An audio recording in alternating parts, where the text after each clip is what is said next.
bagaimana sampai akhirnya Ibu bisa memilih KPU dan sampai saat ini menjadi anggota KPU Provinsi Papua Barat Daya? Karena Ibu berpikir bahwa dengan masuk menjadi anggota KPU, kemudian kita bisa memberikan kontribusi yang lebih besar terhadap proses demokrasi. Apa sih KPU itu, Bu? Cara langsung, umum, bebas, rahasia, jujur dan adil. Ada nggak, Bu, kendala yang dihadapin selama melakukan sosialisasi ini? Ibu tuh di KPU Provinsi punya tim yang solid. Tim Sosdikli Parmas itu sangat solid. Apa sih yang dilakukan oleh KPU? Selesai pemilu, KPU ngapain sih? Gitu ya. Sudah nggak ada kerjaan kali ya. Padahal sesungguhnya tidak ya.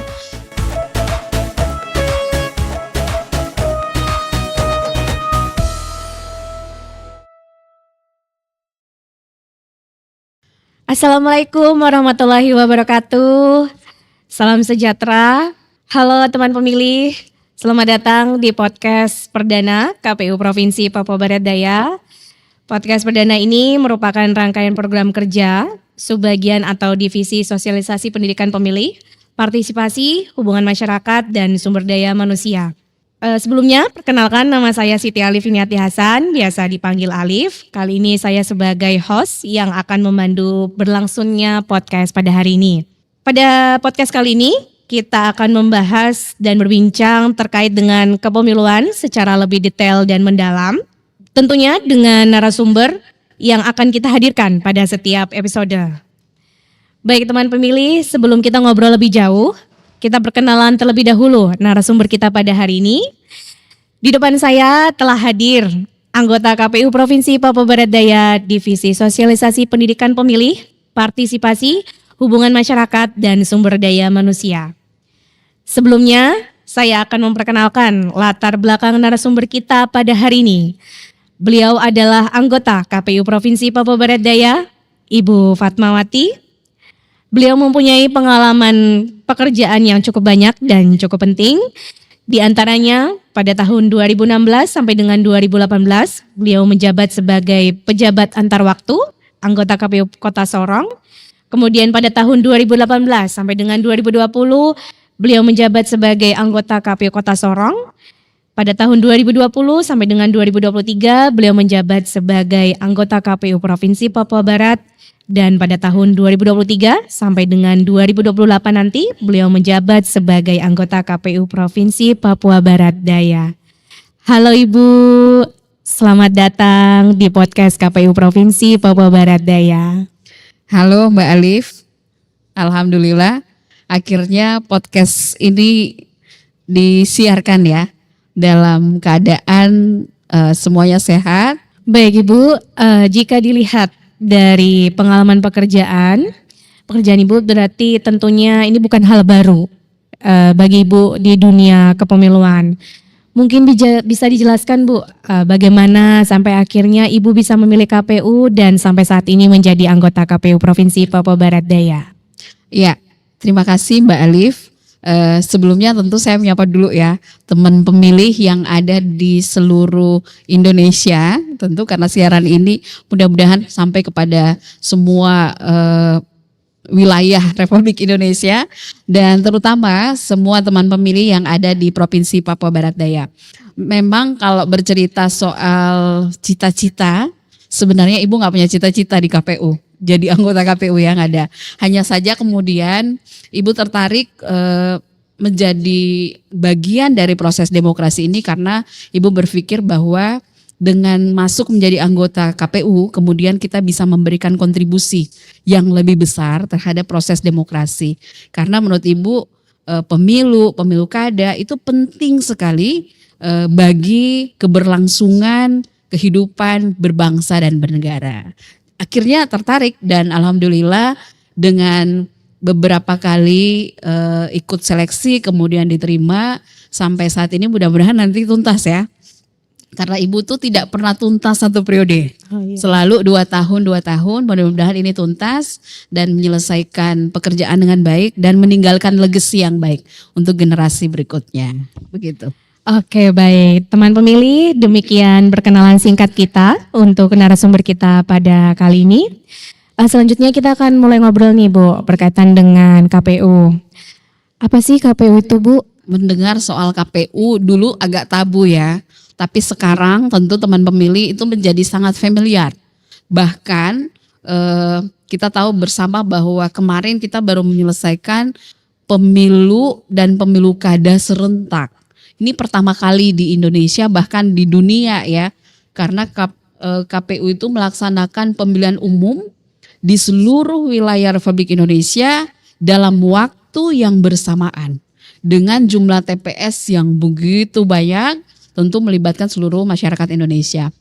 Kemudian bukan hanya pemilu, ternyata di tahun yang sama KPU menyelenggarakan pemilu kada dengan jumlah TPS yang juga sama, dengan jumlah pemilih yang sama. Ini luar biasa gitu. Nah, KPU sendiri adalah Komisi Pemilihan Umum. Komisi Pemilihan Umum yang bertugas melaksanakan amanah undang-undang terkait pelaksanaan pemilihan umum yang tentunya harus dilaksanakan secara langsung, umum, bebas, rahasia, jujur dan adil. Ini yang biasanya kita sebut dengan asas pemilu, bahwa semua proses pelaksanaan pemilu maupun pemilu kada harus berdasarkan asas tadi, langsung, umum, bebas, rahasia, jujur dan adil. Kemudian tentu secara periodik pelaksanaan pemilu itu juga diatur oleh undang-undang selama 5 tahun sekali. Jadi periodisasi 5 tahun sekali akan dilaksanakan pemilihan umum atau pilkada. Nah seperti itu Mbak. Kemudian tentu kalau kita bicara soal sejarah pemilu ya. Pemilu pertama kita itu di tahun 1955. Kita semua belum lahir ya. Belum lahir dan juga pasca pemilu pertama itu 1955, kemudian masuk pemilu kedua adalah tahun 1971. Kemudian berlanjut terus 5 tahun, di tahun 97, kemudian pasca 97 ada reformasi 98. Nah reformasi 98, kemudian pelaksanaan pemilunya dilaksanakan di tahun 1959. Nah pada tahun 1959 itulah KPU terbentuk. Ya, KPU terbentuk, kemudian mulai melaksanakan penyelenggaraan. Tetapi kemudian di Indonesia pemilihan umum secara langsung itu dilaksanakan di tahun 2004. Mulai masyarakat Indonesia sebagai pemilih menentukan pilihannya sendiri. Kalau dulu menggunakan perwakilan. Jadi kalau orang memilih presiden itu diwakili oleh siapa? Oleh wakil rakyat yang ada di DPR. Tapi sejak 2004 sampai saat ini kita semua bebas memilih. Bebas menentukan siapa yang mau kita pilih. Begitu juga dengan teman pemilih di rumah ya. Kita semua menjadi pelaku sejarah bahwa kemudian kita melakukan pemilihan sesuai dengan hati nurani kita. Nah itu sejarah singkatnya Mbak Alif ya. Iya baik.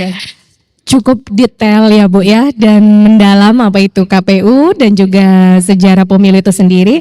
Nah lalu apa Bu fungsi, wewenang dan tugas KPU itu sendiri? Ya sebenarnya KPU secara kelembagaan memang diatur fungsi, tugas dan wewenangnya. Fungsinya tadi bahwa kemudian melaksanakan semua tahapan pemilu dan juga pemilu kada. Jadi kalau dalam Undang-Undang 7 tahun 2017 kemudian dijabarkan tahapan-tahapan pemilu yang harus dilaksanakan oleh KPU. Beberapa tahapan misalnya program dan anggaran, itu tahapan pertama. Tahapan yang kemudian KPU harus menyusun apa sih programnya dalam tahapan pemilu ini, berapa budget anggaran yang dibutuhkan gitu ya.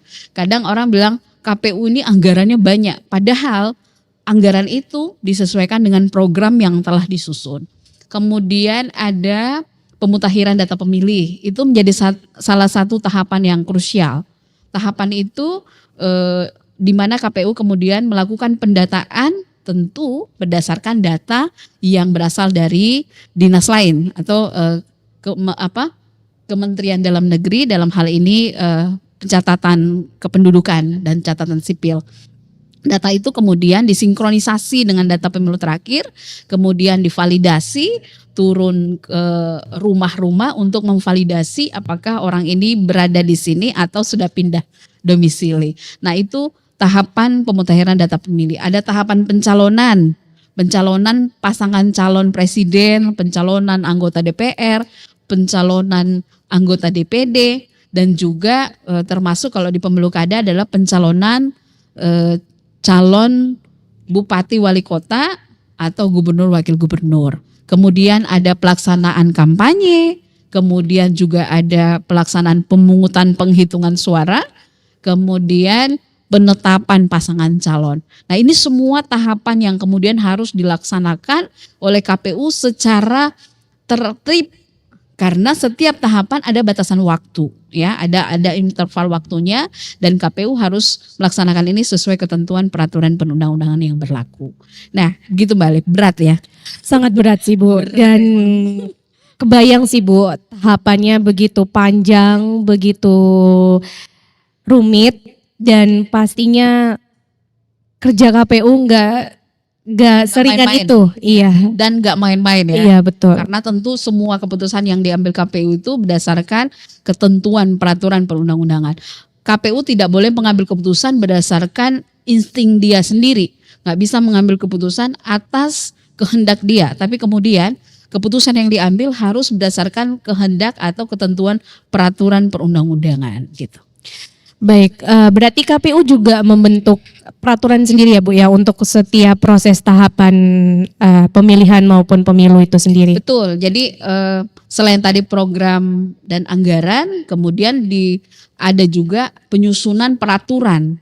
Nah, peraturan KPU itu terkait tahapan per tahapan. Jadi ada peraturan KPU terkait pemutahiran data pemilih, ada peraturan KPU terkait pencalonan, ada peraturan KPU terkait kampanye, pungut hitung, kemudian penetapan. Jadi semua diatur dalam ketentuan. Untuk itulah KPU itu tidak bisa mengambil keputusan di luar ketentuan yang telah ditetapkan. Baik, oke Bu. Sekarang mungkin kita perlu tahu nih, kapan sih KPU Provinsi Papua Barat Daya itu dibentuk dan bagaimana wilayah kerja KPU itu, khususnya untuk KPU Provinsi Papua Barat Daya itu wilayah kerjanya apa saja dan di mana saja? Oke, kalau kita bicara Papua Barat Daya, berarti kita bicara juga soal sejarah terbentuknya provinsi. Minimal sedikit lah ya, bahwa provinsi ini adalah provinsi terakhir yang kemudian dibentuk atau terbentuk pada Desember 2022 berdasarkan Undang-Undang Nomor 29 Tahun 2022. Nah, ketika provinsi ini terbentuk, Papua Barat Daya, maka kemudian KPU Republik Indonesia mengambil atau mengeluarkan surat keputusan terkait perlu dibentuknya KPU di Papua Barat Daya. Itu diawali dengan diberikan tugas pelaksana tugas KPU Republik Indonesia di KPU Papua Barat Daya, di Papua Barat Daya. Maka itu kemudian KPU menugaskan 3 orang karena Papua Barat Daya ini awalnya adalah wilayah Papua Barat, gitu ya. Maka kemudian pelaksana tugas yang ditunjuk untuk bekerja di Papua Barat Daya adalah anggota KPU Papua Barat yang ditugaskan untuk membantu pelaksanaan pemilu di Papua Barat Daya. Karena Mbak Alif dan teman pemilih bahwa pada saat itu tahapan sedang berjalan. Jadi tahapan pencalonan anggota DPD, DPR itu sedang berjalan sehingga tidak mungkin menunggu Papua Barat Daya ini sampai terpilih definitif baru kemudian terbentuk. Jadi sambil berjalan, proses seleksi berjalan, kemudian dibentuk PLT. PLT ini bertugas untuk melanjutkan tahapan sampai dengan adanya komisioner definitif dari KPU Papua Barat Daya. Dan alhamdulillah pada saat itu saya juga menjadi bagian dari PLT itu dan melaksanakan tugas yang sama di Papua Barat dan juga Papua Barat Daya.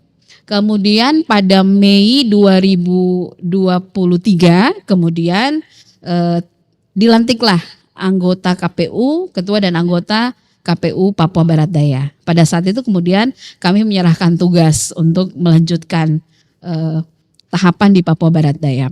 Nah, ini yang kemudian tentu menjadi catatan sejarah bahwa KPU Provinsi Papua Barat Daya yang terbentuk pada tahun 2022 itu kemudian memang dibantu oleh teman-teman di KPU Papua Barat sebelumnya.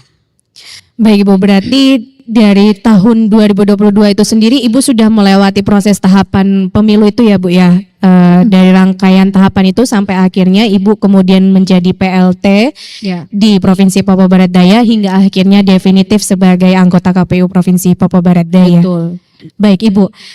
Nah, berkaitan dengan divisi yang diampu oleh Ibu, yaitu divisi sosialisasi pendidikan pemilih, partisipasi hubungan masyarakat dan SDM. Ya. Apa saja Bu tugas pokok, fungsi dan wewenang Ibu di divisi Sosdikli, Parmas dan SDM? Mungkin ini untuk teman pemilih kita menjelaskan ya Bu. Kalau misalnya sosialisasi pendidikan pemilih itu kayaknya terlalu panjang. Biasanya kalau mungkin di KPU tuh disingkatnya Sosdikli. Ya. Partisipasi hubungan masyarakat disingkatnya Parmas, begitu ya Bu ya. Oke, Mbak Alif, bahwa kemudian memang divisi yang Ibu ampu sekarang ini adalah divisi sosialisasi pendidikan pemilih, partisipasi masyarakat dan sumber daya manusia. Panjang dan berat sebenarnya ya. Karena ada 4 hal yang sangat penting. Pertama, soal sosialisasi pemilu. Sosialisasi pemilu itu kemudian tugas KPU dalam menyampaikan semua informasi kepemiluan kepada pemilih ya. Kemudian memastikan informasi itu benar dan bisa dilaksanakan atau bisa dipercaya apa yang disampaikan oleh KPU Provinsi. Dan ini juga menjadi catatan teman pemilih di rumah bahwa semua informasi pemilu dan pemilu kada harusnya diambil atau dibaca dari sumber-sumber yang terpercaya ya, karena sekarang kan banyak ya informasi-informasi hoax yang beredar. Kemudian tentu juga sosialisasi pemilu ini kemudian diharapkan memberikan kesadaran kepada pemilih bahwa ke TPS itu bukan hanya sekedar nyoblos terus selesai, tidak. Tapi kemudian kita ke TPS menentukan pilihan, menentukan pemimpin untuk keberlanjutan masa depan bangsa dan juga daerah kita. Nah, ini menjadi penting. Kemudian tentu yang kedua adalah pendidikan pemilih. Nah, pendidikan pemilih ini lebih menitik beratkan kepada peningkatan literasi pemilih terhadap kepemiluan. Kalau dulu kita hanya tahu bahwa hari H pelaksanaan tanggal sekian, dari jam sekian ke jam sekian. Tapi sekarang kita berharap dengan pendidikan pemilih yang diberikan, kemudian pemilih ini bisa juga mengikuti semua tahapan. Jadi mulai dari tahapan awal dia mengikuti, bukan hanya tahapan pungut hitung. Kan tadi Ibu sudah jelasin ya, ada beberapa tahapan penting. Misalnya pemutakhiran data pemilih. Kalau pemilih tidak melek terhadap proses pemutakhiran data pemilih, bisa jadi dia nggak terdaftar kan? Iya. Kalau tidak terdaftar, bagaimana bisa memilih pada hari H? Itu. Atau misalnya ada yang masih ber-KTP di luar Provinsi Papua Barat Daya, atau ada yang masih ber-KTP di Jawa dan sebagainya. Tapi hari H dia ada di sini. Nah, kalau dia tidak punya literasi kepemiluan yang baik, kemudian dia tidak tahu bagaimana caranya kemudian supaya saya bisa memilih, kan akhirnya haknya bisa hilang dengan sendirinya gitu. Padahal KPU sudah memberikan sosialisasi bahwa semua punya hak memilih ya, tentu dengan ketentuan yang berlaku. Kemudian yang berikutnya adalah partisipasi masyarakat. Tentu ini mendorong semua masyarakat, kelompok masyarakat untuk ikut membantu KPU mensukseskan pemilu. Karena sekali lagi teman pemilih bahwa kemudian pemilu ini Mbak Alif tidak bisa sukses kalau hanya KPU yang kerja, iya nggak? Iya, betul Ibu. KPU itu perlu dibantu, perlu ada yang memberikan dukungan. Kalau KPU keliru, perlu diberikan masukan, gitu. Jadi semua mengambil bagian pada porsinya. Kemudian yang terakhir sumber daya manusia, SDM. Ini berbicara soal mengelola SDM di KPU Provinsi. KPU Provinsi Papua Barat Daya ini tadi dengan 5 kabupaten 1 kota, tentu dengan segala isinya termasuk komisionernya dan juga sekretariat yang membantu KPU. Nah, ini juga menjadi bagian dari pekerjaan SDM, divisi SDM. Berat ya. Berat sih Bu. Berat Dan juga, iya. tapi cukup unik untuk divisi yang diampu oleh Ibu Iya, ini betul. karena mungkin jadi terjun langsung kepada masyarakat Iya, betul. dan kita jadi bisa ketemu nih kepada teman-teman pemilih semuanya. Nah, mungkin saya di sini tertarik sih Bu sama namanya pendidikan pemilih. Nah, ini apa saja target pendidikan pemilih untuk divisi yang diampu oleh Ibu ini? Ya, target pendidikan pemilih kita itu apa namanya ya? Ada target beberapa target yang kemudian menjadi fokus ya, menjadi fokus. Pertama ada pemilih pemula. Pemilih pemula ini setiap pemilu dan pemilu kada jumlahnya cukup banyak. Pemilih pemula siapa sih? Anak-anak berusia 17 tahun yang masih kelas 3 SMA gitu ya, itu pemilih pemula. Atau mereka yang pensiun dari TNI dan Polri, itu juga masuk kategori pemilih pemula. Kemudian juga adalah pemilih perempuan, Mbak Alif. Dalam DPT kita setengah dari DPT adalah perempuan, ya nggak? Perempuan ya, karena setengahnya lagi adalah laki-laki, karena hanya laki-laki dan perempuan. Maka karena banyaknya pemilih perempuan, setengah dari DPT kita, maka perempuan ini kemudian menjadi kelompok sasaran untuk diberikan pendidikan pemilih yang lebih baik begitu, karena tentu mereka punya jumlah yang cukup banyak dan punya potensi yang cukup besar gitu. Kemudian ada juga penyandang disabilitas. Nah, penyandang disabilitas ini juga kemudian kita coba untuk memberikan pendidikan pemilih, sosialisasi yang tentu menyesuaikan dengan keterbatasan mereka. Tapi saya sangat berbangga bahwa kemudian pada proses pemilu dan pemilu kada, teman-teman disabilitas di Provinsi Papua Barat Daya, terutama di Kota Sorong, di ibu kota provinsi, kemudian mengambil bagian pada setiap kegiatan-kegiatan KPU provinsi. Nah, itu yang mungkin, dan juga kelompok-kelompok lain. Ada kelompok komunitas ya, ada kelompok komunitas pemuda, kemudian kelompok komunitas di gereja, di masjid. Itu semua kemudian terlibat secara langsung dan menjadi sasaran bagi KPU provinsi dan tentu KPU kabupaten kota di wilayahnya. Baik Ibu, berarti banyak banget ya kelompok pemilih itu. Betul. Mulai dari pemilih pemula, kemudian pensiunan TNI Polri, disabilitas, kelompok pemilih perempuan, laki-laki itu tentunya dikelompokkan masing-masing ya Bu ya, untuk setiap pemilih itu. Nah, lalu apa saja nih Bu yang sudah dilakukan oleh Divisi Sosdiklik, Parmas dan SDM pada saat tahapan pemilu dan pilkada kemarin kepada kelompok-kelompok pemilih ini? Iya, pada saat pemilu dan pemilu kada kami menyusun program dalam pelaksanaan sosialisasi dan pendidikan pemilih, juga keterlibatan kelompok masyarakat dalam kegiatan-kegiatan KPU. Dan tentu dalam catatan kami bahwa sebagian besar yang kemudian kita ajak berkolaborasi dalam hal sosialisasi maupun pendidikan pemilih itu kemudian memberikan sumbangsi sesuai dengan porsinya masing-masing. Dan sebenarnya Mbak Alif, bukan hanya kelompok-kelompok itu yang kemudian memberikan input untuk KPU, tapi kemudian juga ada lembaga-lembaga lain tentu ya, yang kemudian mendukung KPU sehingga semua informasi itu bisa tersampaikan kepada masyarakat. Misalnya contoh teman kita yaitu Bawaslu ya, teman penyelenggara. Ada Bawaslu yang kemudian juga membantu KPU dalam menyampaikan informasi kepada masyarakat di wilayah kerja Bawaslu. Kemudian ada juga pemerintah provinsi, pemerintah daerah yang kemudian juga memberikan support dan dukungan kepada KPU provinsi pada saat melakukan sosialisasi atau kegiatan-kegiatan lainnya. Kemudian juga tentu TNI Polri memberikan dukungan sepenuhnya. Karena kalau tidak ada dukungan TNI Polri, maka kemudian pelaksanaan pemilu dan pemilu kada pasti tidak akan berjalan dengan lancar. Nah, seperti itu.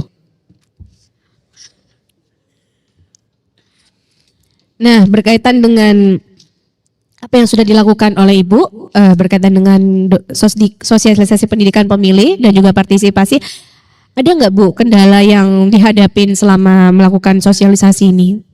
Ya. Sebenarnya kalau soal kendala tuh ada ya, kendala ada, tapi kemudian Ibu tuh di KPU Provinsi punya tim yang solid, tim Sosdikli Parmas itu sangat solid, sehingga kemudian semua persoalan kendala di lapangan itu bisa terselesaikan. Mungkin yang agak sulit adalah kendala dari masing-masing kelompok yang kemudian kita ajak bekerja sama, itu yang agak sulit karena itu di luar kewenangan kami. Tapi kemudian tentu selain yang tadi sudah Ibu sampaikan, kita juga punya upaya dalam memberikan informasi melalui media sosial.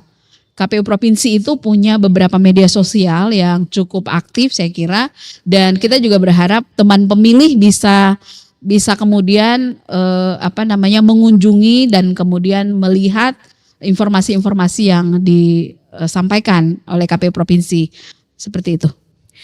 Baik, berkaitan dengan partisipasi masyarakat, Bu. Berapa besar partisipasi pemilih khususnya di KPU Provinsi Papua Barat Daya pada saat tahapan pemilu dan pilkada kemarin, dan apa dampak dari sosialisasi yang sudah Ibu lakukan berkaitan dengan partisipasi pemilihnya? Ya, untuk partisipasi tentu kerja-kerja sosialisasi ini secara berjenjang ya dilakukan. Bukan hanya KPU Provinsi, tapi kemudian di level kabupaten itu dilakukan oleh KPU Kabupaten Kota. Dan kemudian kalau kita bicara tentang partisipasi, berarti kita bicara berapa orang yang datang ke TPS. Nah, berapa orang yang datang ke TPS itu kemudian akan dihitung dari berapa jumlah data pemilih di TPS itu. Nah, kemudian kita akan hitung untuk Papua Barat Daya pada saat pemilu partisipasinya adalah sekitar 82% dan itu angka cukup tinggi. Kemudian untuk pemilu kada di 73%. Ini adalah akumulasi kehadiran pemilih di TPS di seluruh wilayah Provinsi Papua Barat Daya. Sebenarnya ada beberapa kabupaten di Papua Barat Daya, Mbak Alif, yang kemudian angka partisipasinya sangat tinggi. Di angka 95 ke atas itu ada gitu ya. Dan memang untuk kita di Papua itu tidak sulit menghadirkan orang di TPS karena kita yakin bahwa kita semua masyarakat Papua Barat Daya itu sudah punya keterpanggilan, sudah merasa bahwa ini menjadi tanggung jawab kita untuk ke TPS memilih pemimpin baik legislatif, presiden maupun gubernur, wakil gubernur, bupati, wakil bupati, dan kemudian kehadiran mereka itulah yang tentu kita harapkan. Dan kalau ditanyakan ada nggak sih hubungan atau relasinya antara sosialisasi yang dilakukan dengan kehadiran mereka, tentu ada ya. Tentu kita berharap kehadiran dalam jumlah yang besar ini kemudian juga sejalan dengan niat mereka dan cara mereka memilih pemimpin ya, karena itu yang paling penting. Jadi ke TPS bukan hanya nyoblos selesai, tapi kemudian kita datang ke TPS dengan niat bahwa saya memilih pemimpin yang terbaik yang dapat merubah suasana daerah kita masing-masing untuk menjadi lebih baik, memilih pemimpin untuk daerah ini menjadi lebih baik. Nah, itu yang kemudian kita lakukan, dan kita juga menyampaikan terima kasih kepada pemilih karena mereka sudah rela datang ke TPS.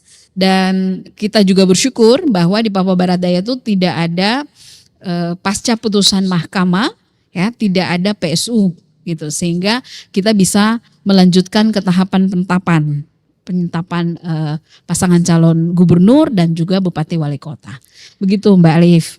Baik Ibu, berarti dari sekian tahapan proses panjang ini tentunya ketika apa yang tadi sudah Ibu jelaskan, output partisipasi pemilih di wilayah Provinsi Papua Barat Daya itu cukup besar dan baik ya Ibu ya, karena di atas 50% semua. Betul, untuk yang pemilu tadi 82% dan pilkada tadi sekitar 73% ya Bu. 73%. Iya, baik, itu cukup besar sekali sih Bu, tinggi itu. Iya.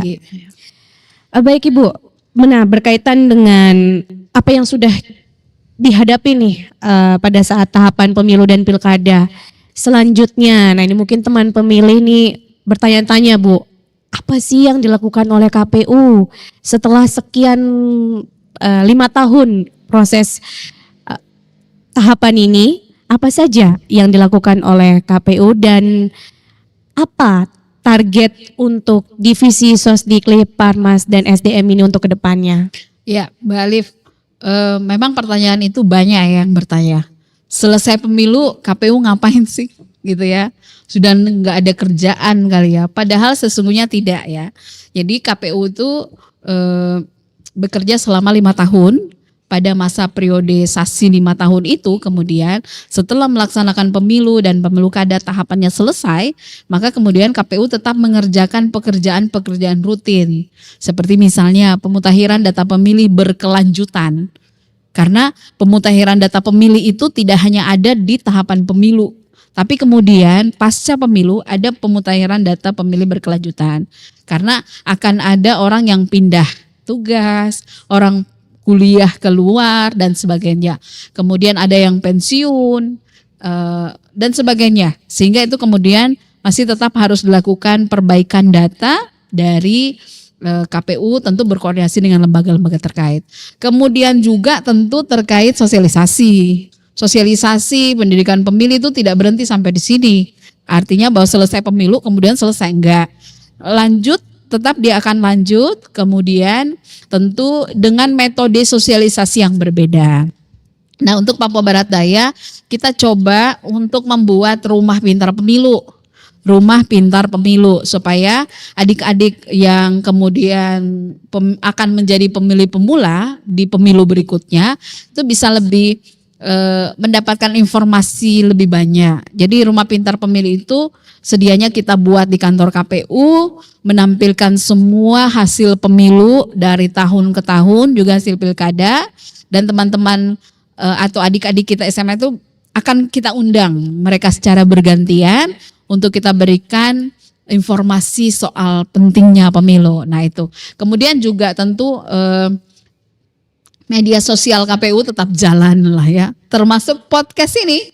Podcast ini menjadi program yang kemudian harus dikembangkan pasca pemilu kada ya, supaya informasi pemilu itu kita share dari sekarang, bukan masuk tahapan baru kemudian kita share, tapi dari sekarang sudah bisa di-share sehingga teman pemilih itu sudah mulai membaca, sudah mulai mengikuti sehingga mengetahui dan memahami tahapan yang berlangsung.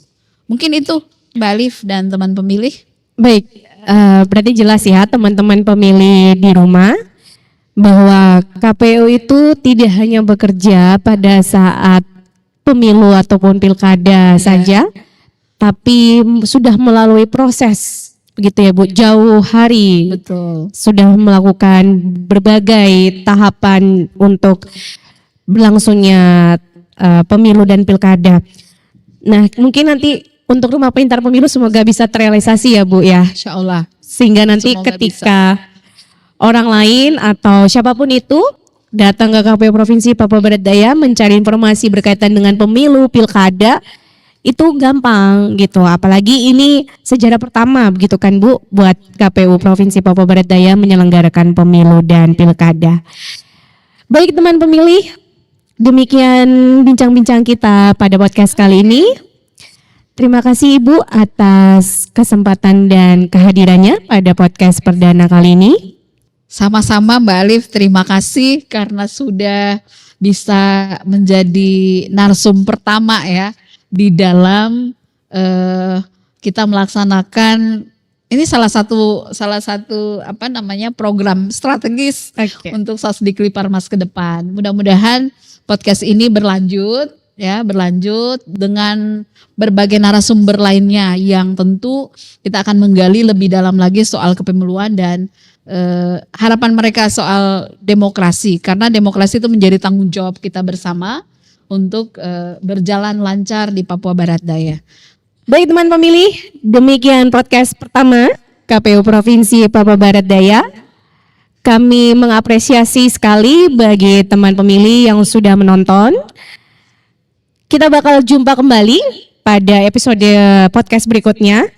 Jangan lupa follow akun media sosial KPU Provinsi.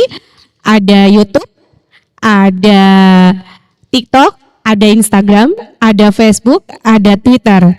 Nanti di bawah ini follow ya. Dan jangan lupa follow akun YouTube channel kita. Jangan lupa subscribe, like, dan komen. Oke, wassalamualaikum warahmatullahi wabarakatuh. Salam sejahtera dan see you next time. Terima kasih, Bu. Terima kasih, sampai jumpa.